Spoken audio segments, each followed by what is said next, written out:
요한복음 17장 14절 말씀입니다.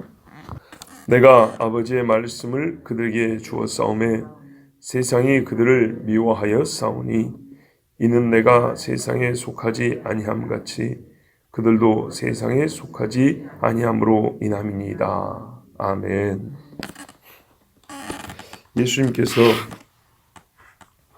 이 세상에서 예수님의 부름을 받고 나온 사람들에게 하신 일은 대표적으로 그들이 하신 일은 주는 것이었습니다. 예수님이 하신 일의 유형을 살펴보면 주는 행위가 대부분인데 뭘 주었냐 하니까 아버지의 말씀을 주셨습니다. 떡 만들어준 건 어쩌다 한 번이고요. 제일 중요한 거는 각 사람에게 각 시기에 적합하게 영혼에게 꼭 필요한 하나님의 말씀을 주는 것이 예수님이 하신 일이었습니다. 이 일을 제일 중요하게 여기셨고 가장 많이 하셨고 예수님께서 제자들에게 하신 일을 전체로서 딱 한마디로 요약하면 아버지의 말씀을 이렇게 말할 수 있습니다. 아버지의 말씀을 주셨다는 것은 예수님께서 말씀하실 때마다 아버지께서 말씀하시기를 이렇게 하고 시작했다는 얘기가 아닙니다. 예수님이 이미 기록된 구약 성경을 풀어 말씀하신 것도 아버지의 말씀을 주신 거고 또 자기 자신에게 예수님으로 말미암아 들려져야 할 그 계시의 말씀을 주신 것도 아버지의 말씀을 주신 거고 어떤 사건을 행한 것도 아버지의 말씀을 주신 겁니다. 예를 들면 삭개오를 가서 구원하셨지 않습니까? 거기 보면 본래 태생이 유대인이고 아브라함의 후손인데도 불구하고 회개에 합당한 열매를 맺자 이 사람 집에 오늘 구원이 임하였으니 이도 아브라함의 자손이로다 그랬다고. 이것도 아버지의 말씀입니다. 왜냐? 아브라함이 누구고 아브라함의 자손이 될 사람이 누군지를 정한 게 하나님입니다. 그렇죠. 지금 이 모습을 보고 이걸 보고 아브라함의 자손을 부르는 것이다 라고 예수님이 말씀하셨는데 그거는 성부 하나님의 뜻을 백성들에게 전하고 가르친 겁니다. 또 여러 가지 신비한 말씀을 전할 때는 비유를 하셨습니다. 하늘이 즉 천국이 무엇이냐를 여러 가지 비유로 말씀하셨습니다. 이 하늘에 속한 신비를 비유를 통해 가르친 것도 하나님 아버지의 말씀이고 또 오병이어 같은 사건을 통해서 주신 것도 아버지의 말씀입니다. 오병이어는 유월절을 앞두고 주신 말씀이었습니다. 그러니까 하신 사건이었습니다. 우리가 이미 들었다시피 유월절은 무교절로 이어집니다. 그렇죠? 우리 주님은 그 떡을 떼어 주신 후에 바로 그 다음날 바다를 건너서 또 떡 얻어 먹으러 온 사람들에게 하늘로부터 내려오는 떡, 살아있는 떡 얘기를 했습니다. 이 광야에 있었던 사건과 연결하여 아버지가 이 생명을 잃어버린 자들에게 주고 싶은 말씀, 살아있는 떡, 구원을 주는 진짜 떡을 먹어라. 이거 다 아버지의 말씀입니다. 바로 이 말씀들을 제자들에게 주었더니 일어난 일이 또 여러 가지 있지 않습니까? 3,000명씩 회개하고 돌아온 일도 있고 자기 집으로 초청해서 하나님의 말씀 들은 사람들도 있고 그런데 한마디로 요약하면 지금 이 제자들은 세상에 남아있죠. 세상으로부터는 어떤 반응을 받게 됐냐면 미움을 받게 됐다 이렇게 말합니다. 오늘 본문에 그죠?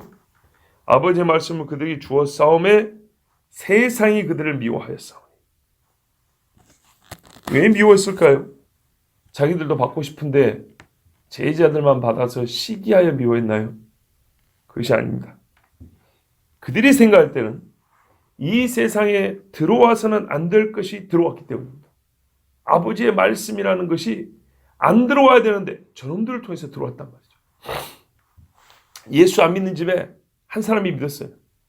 우리 집에는 예수쟁이, 옛날에 야수교라죠. 이 예수쟁이가 있으면 안 되는데 저놈을 통하여 우리 집안에 이 전통적인 유교 집안에 예수쟁이가 생겨버렸다. 예수의 이야기가 들어오게 됐다. 용납할 수 없는 것처럼 이 세상 사람들은 아버지의 말씀이 세상에 들어왔다는 것 자체를 허용할 수가 없습니다. 에덴 동산에 마귀의 말이 들어오면 안 되는 것이었는데 들어옴으로 하나님이 그걸 허용하지 않은 것처럼 마귀는 거꾸로 자기가 주관하는 세상에 하나님 아버지의 말씀이 들어오면 안 되는 겁니다. 마귀 입장에서. 사람이 듣지 않고 살아야 할 소리가 제자들을 통하여 들려지게 되었기 때문에 미워합니다. 이 어둠의 세상 주관자가 누굽니까? 우리는 성경 볼 때 이 고민하는 경우도 있어요. 하나님이 주권자여 통치한다면서 왜 또 마귀를 이 세상의 주관자로 하는가? 그런데 앞에 붙은 수식어 중요합니다. 어둠의 세상 주관자입니다. 마귀가 어둡기도 하지만은 어두운 일에 있어서만 걔가 주관자입니다. 절대 살리는 일을 하지 못합니다. 이 어둠의 세상 주관자는 마귀요 사탄이요 옛 뱀이라고 그랬습니다. 그러므로 이 마귀에게 속한 자들은 아버지 하나님의 말씀이 세상에 들어와 들려지는 것을 싫어하며 어떤 수단과 방법을 다 동원해서라도 막고자 합니다. 우리가 이것이 2000년 교회 역사를 통해서 배운 것이고 확인한 바입니다. 그 방법 중 한 가지는 마귀가 사람들로 하여금 예수님과 예수 믿는 자들을 미워하게 하는 겁니다. 그제 분노가 어떤 감정보다 강하다 그랬습니다. 이겨버린다 그랬죠. 근데 이 분노는 어디서 야기되냐 했더니 욕심을 이루지 못함. 예를 들어 가인 이렇게 말씀을 전했습니다. 근데 그 외에 또 한 가지 유력한 분노의 유발 원인은 뭐냐면 미움입니다. 미움은 상대의 모든 좋은 것을 외면하게 하고 칭찬할 이유는 삭제해버리고 기뻐할 일들에 콧방귀를 뀌게 하는 것이 미움입니다. 그런 경우 있죠. 이유 없이 미워 이런 경우 있고요. 이유가 있어요. 미워할 이유가 있는데도 안 미운 또 사람도 있어요. 그죠? 희한합니다. 하여튼 미움은 이게 쌓이면 아주 격한 분노를 일으킵니다. 그리고 이 미움을 아까 말씀드린 쌓인 잘합니다. 사랑도 잘한 것처럼 미움도 잘하는데 급기야 어느 정도까지 잘하냐면 인륜에 속한 대우를 해주지 않아도 괜찮다 얘기 말합니다. 인륜. 사람이 사람한테 이렇게까지 하면 안 돼요. 그런데 그런 짓을 하고도 아무 거리낌도 없고 양심의 가치가 없는 지경까지 끌고 가는 게 미움입니다. 그래서 이 세상은 갈수록 미움이 쌓여가고 성경이 그렇죠. 불법이 성행하니 사랑이 식어진다 그랬죠.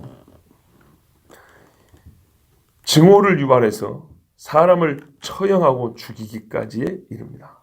예수 믿는 사람들 한 마을을 옴싹 다 죽여버리는 그런 짓을 하는 것은 예수 믿는 것이 믿기 때문에 그런 일이 벌어졌던 겁니다. 마귀는 세상으로 하여금 그리스도인들을 미워하게 합니다. 사도행전에도 많은 사람이 믿고 따랐다. 3,000명, 5,000명 그러지만 여러분 그 외에는요. 유대 땅에 있었던 수십만 사람들은 어떻게 했습니까? 스데반을 잡아 죽인 걸 보고 사람들이 좋아하더라. 빌립을 죽인 걸 보고 좋아하더라. 베드로를 잡아가지고 감옥에 넣어주니까 좋아하더라. 그러지요. 사도 바울 죽이겠다고 밥을 안 먹는 사람이 40명이더라. 제자들이 진리를 가짐에 이 세상은 미워합니다. 참고로 17절을 보세요. 그들을 진리로 거룩하게 하옵소서. 아버지의 말씀은 진리니이다. 진리를 가지고 있기 때문에 미워합니다. 이 세상에 없애야 한다고 생각하는 게 뭡니까? 진리입니다. 현대 세상에 말하는 진리는 없다가 진리입니다. 참 그것도 자기 모순적인 말인데요. 왜요? 진리가 없다는 것을 진리로 믿으라는 거 아닙니까? 하여튼 진리가 싫기 때문에 그럽니다. 모두가 싫어하는 것을 말하는 사람들, 모두가 신경 쓰고 살고 싶지 않은 것을 관심을 가지고 그것이 꼭 필요하다고 전하는 사람들, 또 그것을 진리를 위하여 살라고 하니 세상은 그리스도인을 미워할 수밖에 없는 것입니다. 미워할 수밖에 없으니까 우리가 이해하자는 뜻이 아니고 미워할 수밖에 없는 그 본성적 필연성을 말하는 겁니다. 세상은 그런 본성을 가지고 있는 게 당연한 거예요. 우리가 거기에 맞서서 사는 사람들이에요.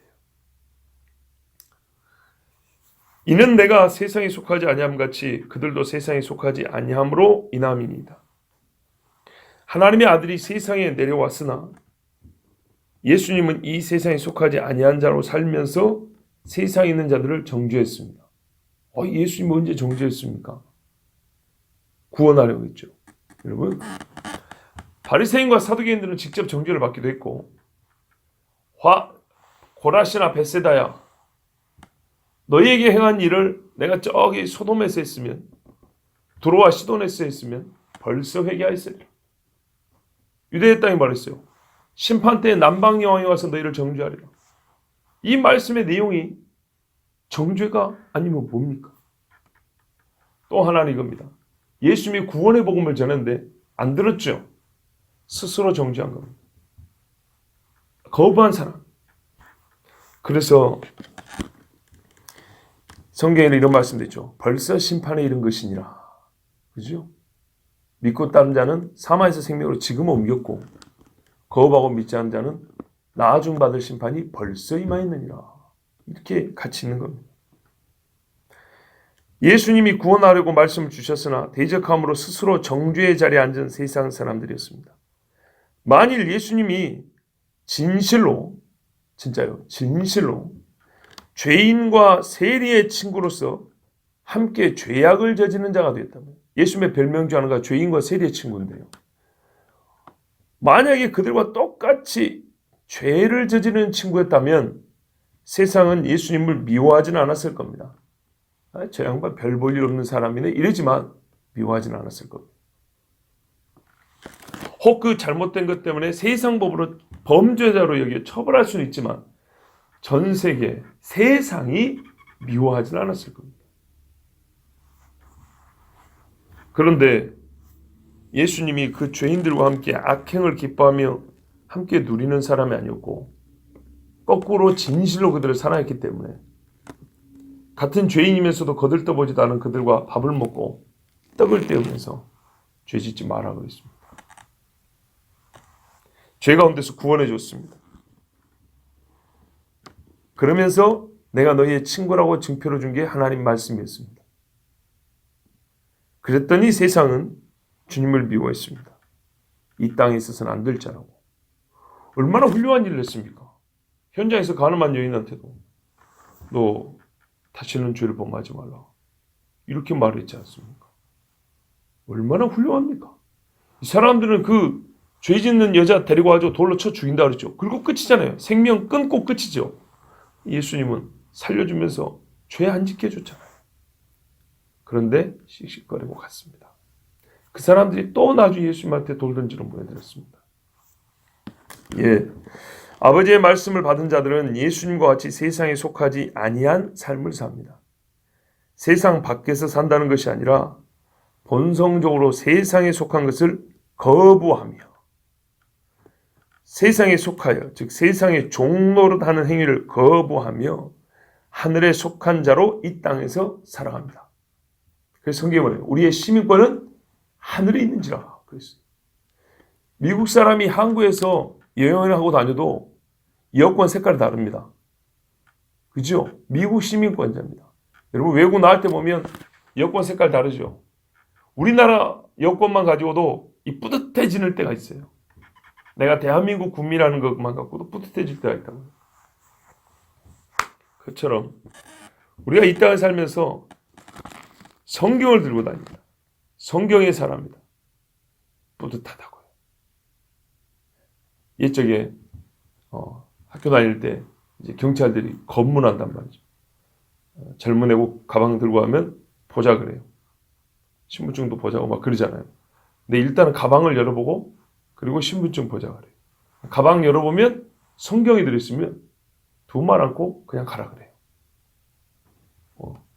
그 일부러 성경을 놓고 다닌 게 아니고 성경이 있으면 참 감사하게도 그때만 하더라도 얘는 나쁜 짓 할 애가 아니다라는 뭔가 암암리에 그런 뭐 공감대가 있었던 거예요. 성경 보면 그냥 가라 그래요. 그러고 보면 성경 가지고 또 그렇게 미워하지 않은 것 같기도 한데요. 한편 그렇지만 왜냐하면 양심이 있어서 성경이 무엇을 가르치는지 알기 때문이죠. 근데 이제 그 가르침이 우리의 삶과 이렇게 부딪힐 때 세상은 미움을 표현하죠. 자, 우리가 하늘에 속한 사람으로서 이 땅을 삽니다. 걷기는 이 땅을 걷지만 통치는 하늘에 계신 하나님의 통치를 받습니다. 다니엘을 보세요. 다니엘이 바벨론 땅입니다. 이 표현하자면 이 땅 중에서도 제일 악한 땅, 이 땅 중에서도 제일 세속적인 땅에서 삽니다. 요셉도 그랬습니다. 그 중심부에 살았습니다. 그런데 그들이 출퇴근하는 법은 애굽의 법이고 바벨론의 법일지 몰라도 일을 할 때 양심은 하나님 법입니다. 바로 이게 그리스도입니다. 그랬더니 어떻게 됐습니까? 요셉은 정결하고 정직함으로 감옥에 갇히게 됐고, 다니엘도요. 흠이 없다는 것 때문에 감옥에 갇히게 됩니다. 충성되다는 것 때문에. 자, 그러니 사탄이 오죽이나 싫어하겠습니까? 다니엘의 세 친구도 세상의 왕에게 절하라 그랬지만 우리는 하늘에 계신 하나님 외에는 절할 수가 없다. 그래서 풀무불에 던져졌습니다. 우리도 마찬가지입니다. 믿지 않는 집에서 처음 예수를 믿었을 때 혈통적으로 누구 씨, 무슨 씨의 몇 대손, 누구 집안 자손 이렇게 불려질지 모르지만 그 죽은 영혼들에게 절하지 않습니다. 족보의 이름은 그대로 있지만 또 하나 하나님 나라의 생명체에 있기 때문에 내가 절할 자를 바꿉니다. 이 밤에도 이 새벽녘까지 저 세상에서 자기들 육체의 정욕을 따라 사는 사람들이 있습니다. 그리스도인은 그 즐거움에 동참하지 않습니다. 그때 친족들과 친구들이 싫어하여 미워합니다. 세상에 속하지 아니하고 아버지의 말씀을 가짐으로 세상이 미워합니다. 순서대로 하면 아버지의 말씀이 있기 때문에 더 이상 세상에 속하여 살지 않는다고 미워합니다. 그래서요, 안타까운 일이 한 가지 있는데 참 이게 가슴 뿌듯하면서도 기쁘죠. 우리가 이런 인간이 되었다니. 그런데 반대로 이 미움, 세상의 이 대적 미움, 이것 때문에 심히 부담스럽고 힘들어서 이 미움을 완화시키는 방법을 강구하는 교회와 성도들이 있습니다. 개인적인 차원은 일단 자체하고 교회적 차원에서 보면 이 세상의 미움으로 인해서 반대가 일어난단 말이에요. 그죠? 교회의 일에 반대를 세상과 타협하고 세상의 눈에 드는 행위를 하려고 하는 경우들이 많습니다. 이를 우리가 한마디로 세속화라 그럽니다. 쉽죠? 예. 세상에 속한다? 그러니까 세상적인 그 속됨, 꼭 세상적인 것에 교회가 빠져들어간다는 겁니다. 이 목회자들이 우회적인 방법으로, 그러니까는 티나지 않게 미움 안 받고 원만하게 세상살이를 할 수 있는 방법을 가르쳐주는 경우도 있습니다. 분명히 싸워야 하고 견뎌야 하는 일에 고난을 피하고 미움을 받지 않기 위해서 이 땅에 사는 사람으로서 세상 밖으로 내침을 당하지 않기 위해서 이 교회들이 생존 전략을 구상하고 요거를 가르쳐주는 일이 있습니다. 이렇게 말씀드리면 얼른 그런 사례를 떠올리지 못할 겁니다. 나는 별로 못 봤는데 목사는 꼭 저런 말을 잘하더라. 이런 생각할 수 있습니다. 지금부터 관심을 갖고 한번 찾아보십시오. 적은가 많은가. 사실 우리 교회 같은 경우는 너무나 그러지 않기 때문에 우리 개인에게 없다는 게 아니라 어쨌든 3명의 교역자들이 일관되게 적어도 말이라도 우리가 세상을 따라가면 안 된다고 강력하게 전하기 때문에 우리 얼른 그걸 접하기 어렵다, 떠올리기 어렵다 그럴 수 있습니다. 근데 여러분 세상을 보면 많이 볼 수 있습니다. 예를 들어볼까요? 우리나라의 동성애 축제 난리 나죠. 그죠? 동성애 축제가 아마 또 얼마 있으면은 이 서울 시내를 대구, 광주, 지방의 대도시에 떠들썩할 겁니다. 이탈리아 아니 어디죠? 이스라엘 텔아비브에 가면 엄청난 세계 최대의 동성 축제가 또 난립니다. 남자애들이 티팬티 입고 막 얼굴 화장하고 막 여자 드레스 입고 남자들끼리 보듬고 뽀뽀하고 길거리에서 난립니다. 옛날 어른들 같으면 침을 뱉고 뺨을 때릴 일인데 지금은 어떻게 해요? 사람들이 박수를 쳐준다. 거기에 예수 믿는 사람들이 반대한다고 시위하죠. 그럼 어떻게 합니까? 예수 믿는 사람 욕합니다. 그리고 십자가 걸고 그들에게 세례 주고 성찬시하는 미친 목사들이 있습니다. 그 가운데서 작년에 보여드렸잖아요. 어느 교회 해가지고 그 목사라고 하는 사람이 그 동성애자를 모아놓고 성찬에 떡을 나눕니다. 떡 나누는 게 무슨 말이죠? 우리는 하나, 우리는 친구, 우리는 한 식구라는 뜻 아닙니까? 하나님이 당신들을 축복했다.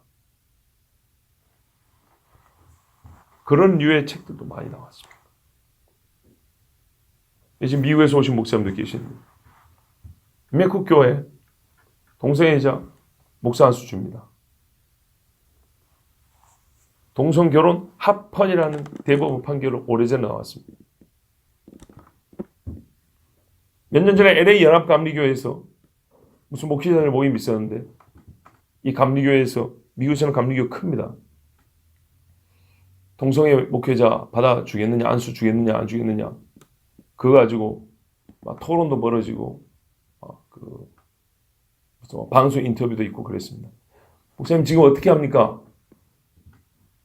인정해주는 그런 추세도 많이 있습니다. 예, 감리교는 인정합니까 현재? 저는 감리교가 아니라 지금 그렇게 되고 해주는 데가 예, 이게 바로 여러분 얼른 떠오르지 않은데 바로 이런 것들입니다. 이런 일들이 교회가 세상에 미움받지 않고 오히려 세상을 따라하는 겁니다. 한국에도 우리나라에도 말이죠. 벌써 오래됐습니다. 교회에 흡연실이 있습니다. 잠시라도 교회 왔을 때는 흡연자도 담배를 감추는 것이 옛날에는 그래도 상례입니다. 지금은 교회가 어떻게 해요?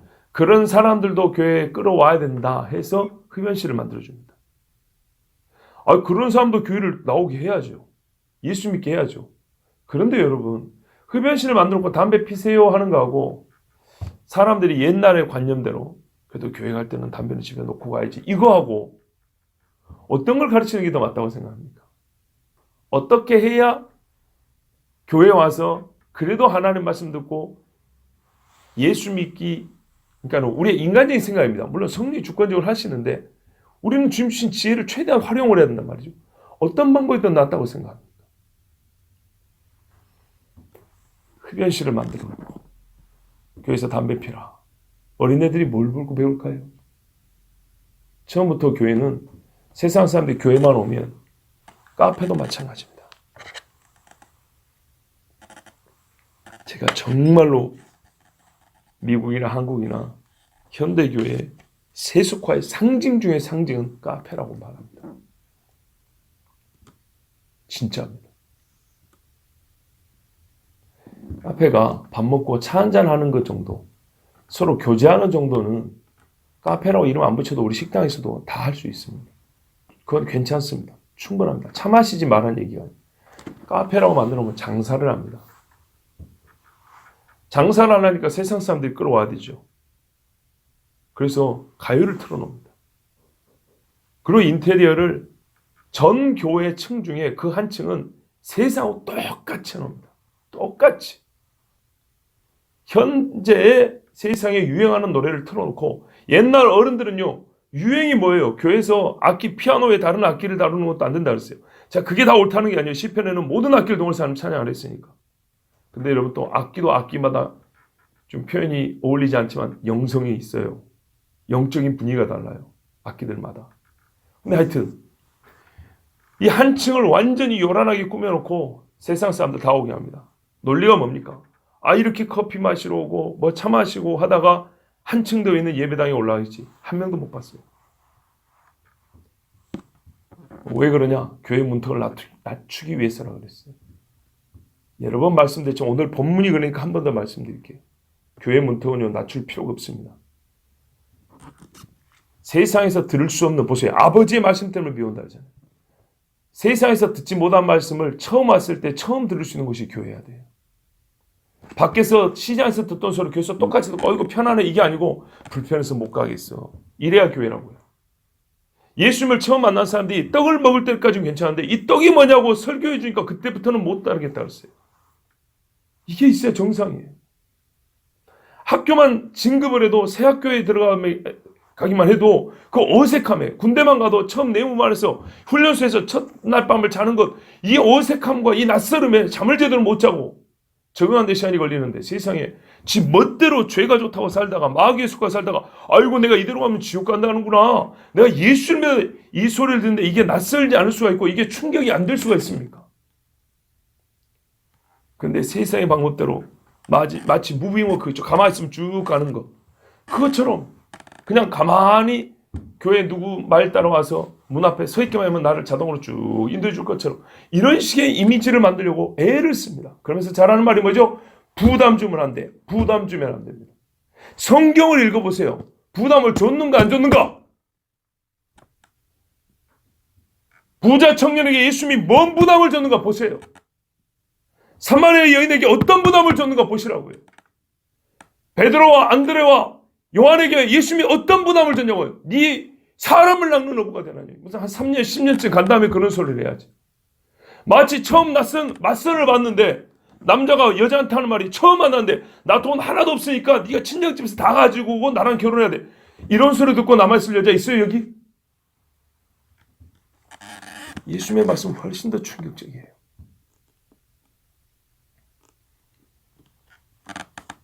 교회적 차원에서, 조금 더 큰 교회적 차원에서 이런 일이 있어요.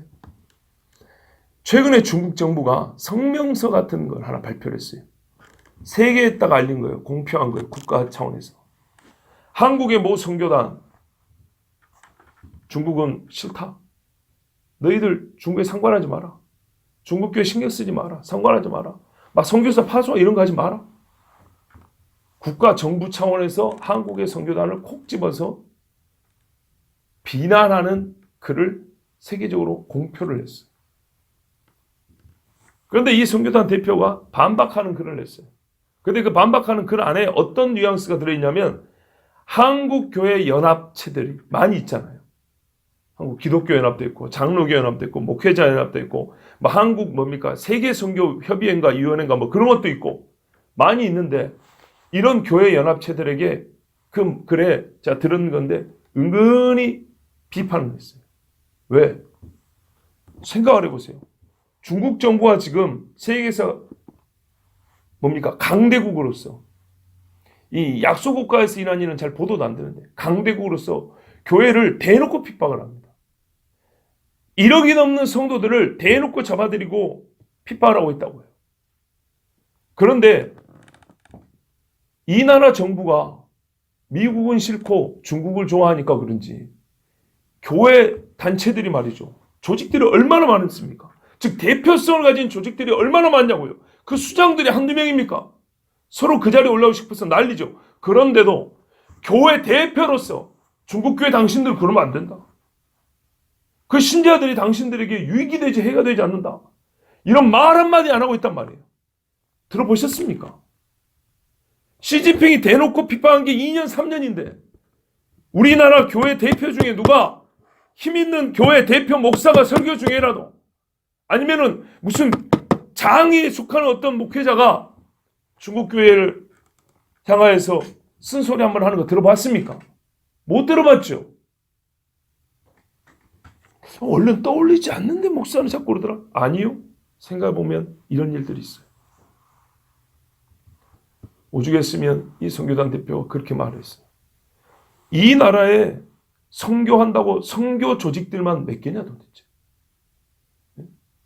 그런데 이 장들은 당신들이 선교하러 보내는 이 여러 나라에 핍박이 많이 나고, 그 중에 지금 중국은 대표적인데 어찌 한마디도 못하고 있냐. 왜? 이 나라 정부가 중국을 좋아하니까 그래서 눈치 보느라 한마디도 못하냐.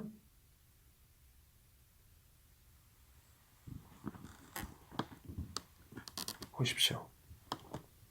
교회가 세상에 속하여 미움을 피하려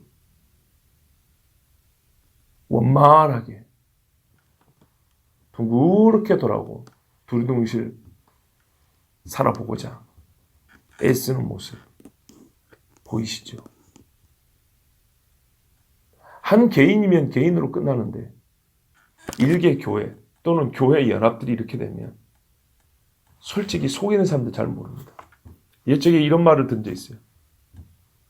고래는 가까이서 안 보인다. 보이긴 보이죠. 고래 살갗이 보이죠. 근데 내가 보는 살갗이 이게 뭔지 모른다는 겁니다. 큰 것은 오히려 멀리서 봐야 고래의 머리와 꼬리가 보이는 거예요. 맞지요? 개미는 눈앞에 보고 봐도 보여요. 즉 국가적 차원으로 생각하는 일은 그 너무 가까이서 우리가 이 속에서만 뒹굴 있으면 내가 어떤 세계를 살고 있는지 몰라요. 한 걸음 이렇게 뒤로 오면 야 이게 고래였구나, 이게 코끼리였구나, 이게 보입니다. 썩었는데 이게 고래 대가리 부분이 썩었구나, 꼬리 부분이 썩었구나, 이게 지금 썩어서 이렇게 번져오고 있구나, 이게 살짝 뒤로 가면 보입니다. 그래서 여러분 우리 교회 안에서 나 개인 신앙생활만 잘하면 되지 이러면 안 되고요. 한 걸음 살짝 몰아서 이 나라 전체를 보세요. 그러면 우리가 통성으로 기도합시다 할 때 금별밤입니다. 세계 나라를 위해서 교회를 위해서 기도합시다. 신학교를 위해서 기도합시다 할 때 이게 보이기 때문에 기도가 되는 거예요. 이런 일들이 지금 벌어지고 있습니다. 세상의 미움에 교회는 미움받기를, 고난받기를, 즐거워하는 영성을 보이지 못하고 세상의 미움을 벗어나고파 세상의 입맛에 맞는 재물을 갖다 바치는 지경에까지 이르고 있으니 성도 여러분 통탄하며 진정으로 세상에 미움받는 교회가 되기를 원해야 합니다. 주님 우리는 세상에 미움받는 교회가 되게 해주세요. 싫어하는 교회가 되게 해주세요. 차라리 물론 미움과 기뻐함 사이에 여러 가지 이 스펙트럼이라고 하죠. 여러 가지 경우들이 있을 거예요. 어떤 거는 잘해서 칭찬받고 어떤 것은 잘했지만 미움받고 뭐 여러 가지 경우의 수가 있지만 그냥 한마디로 딱 잘라 말하면 오늘 주님 말씀에 뭐예요? 그냥 간단하게 이분법적으로 말하면 차라리 우리가 다 잘한 건 아니지만 차라리 미움받는 교회가 되어주세요. 아싸리 기도하려면 그게 더 나아요. 세상에 핍박받는 교회 쪽에 있게 해주세요. 그런 교회는 드무니까 차라리 주님 그냥 뭐 잘했건 못했건 일관성 있게 미움받으면 그게 더 안전할 것 같습니다. 예, 우리는 아버지의 말씀이 있는 교회가 되기를 기도해야 되고요. 우리 주님 그랬잖아요. 내가 아버지의 말씀을 주었으므로 그랬습니다. 일단은 주님이 우리와 함께 한다는 증거는 아버지의 말씀이 있어야 합니다. 그래서 아버지의 말씀이 있기 때문에 기뻐하는 자도 있고 미워하는 자도 있을 건데 어쨌든 우리는 아버지의 말씀이 있는 교회가 되어야 하고 세상에 속하지 않는 성도가 되어야 되고 이것으로 인하여 미움을 받는다면 미움 받겠습니다 하는 그런 신앙이 있는 교회가 되어야 합니다. 생각보다 세상은 통째로 생각보다 교회는 통째로 세상으로 넘어가는 중입니다. 데살로니가후서 2장 말씀대로 먼저 배도하는 일이 있고 말씀을 잊지 마십시오. 이것 역시 아버지의 말씀입니다. 교회에게 주시는 사랑하여 주시는 경고의 말씀입니다. 배도하는 자에 속하지 않으면 이 평온할 때 일상에 우리가 아버지의 말씀이 있는가 그리고 그 아버지의 말씀 때문에 일상에 살면서도 내가 미움받는 일이 있는가를 확인해 보셔야 합니다. 그리고 그런 성도들이 함께 있는 교회 또는 교회의 이름이 그렇게 미움받는 이름이 될 때 우리는 오히려 세상으로 하여금 뭡니까? 세상에 덕을 끼친다. 그래서 덕은 끼쳐야 되겠죠. 네, 차라리 미움을 받음으로 오히려 더 세상에 유익이 되는 교회가 될 수 있습니다. 무슨 말입니까? 이게 좀 역설적이지만 세상에 미움을 받는 교회가 된다는 것은 그 세상에 언제라도 이 교회에 와서 하나님을 만날 수 있는 가능성이 있는 예, 아버지의 말씀이 남아있어서 아버지의 말씀을 먹고 섭취할 수 있는 그런 교회라는 뜻이기 때문입니다. 여러분 꼭 주님 앞에 세상에 빠지지 않냐고 아버지의 말씀을 가진 자녀로 살기를 위하여 기도하시고 세상에 미움받기까지 끝까지 견고히 서 있는 교회가 되기 위하여 기도해 주십시오. 저도 그렇게 기도하겠습니다. 기도하겠습니다. 하나님 아버지 감사합니다. 오늘도 주의 사랑하는 자들 이 새벽에 불러주시고 힘있게